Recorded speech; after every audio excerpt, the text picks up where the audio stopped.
नमस्कार. जालना जिल्हा आणि परिसरातील प्रत्येक महत्त्वाच्या घडामोडी, ताज्या बातम्या आणि जनतेच्या प्रश्नांना वाचा फोडणारी जालना जनता सेवा न्यूज मध्ये आपलं स्वागत आहे.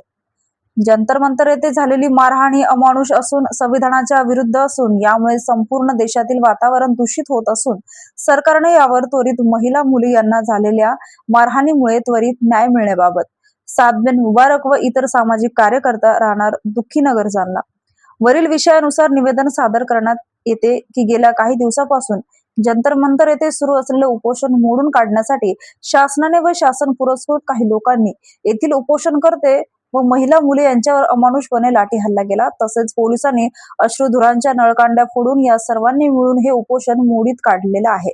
परंतु या लोकांच्या मागण्यांचा शासनाने कोणताही विचार केला नाही. तसेच त्यांच्या मागण्यावर कोणतीही चर्चा तर झालीच नाही. उलट या लोकांना मारहाणीला सामोरे जावे लागले.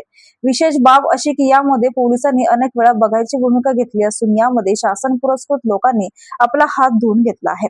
यामध्ये महिलांना तसेच शिक्षण घेत असलेली मुले, विद्यार्थ्यांना व विद्यार्थिनींना अमानुषपणे मारहाण केली आहे. या मारहाणीचा निषेध देशातील सर्व राज्यातून व जिल्ह्यांमधून होत आहे व संपूर्ण देशातील वातावरण यामुळे दूषित झालेलं आहे. शासनाचा मुख्य अजेंडा बेटी बचाव बेटी पढाव असा असून याचा संपूर्ण धुवा उडालेला जंतर मंतर येथे पाहावयास मिळाला आहे. महिलांची ही मुलींची कोणताही विचार शासनाने केला नाही किंवा त्यांना मारहाण होत असताना त्यांना संरक्षण देण्यात आलं नाही.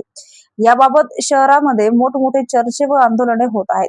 यामुळे शहरातील वातावरण अत्यंत खराब झालेलं आहे. तरी शासनास या निवेदनाद्वारे विनंती करण्यात येतं की तेथील लोकांना त्वरित न्याय देण्यात यावा व देशातील खराब होत चाललेलं वातावरण त्वरित सुरळीत करावे ही विनंती.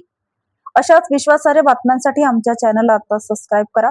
इंस्टाग्राम आणि फेसबुकवर फॉलो करायला विसरू नका.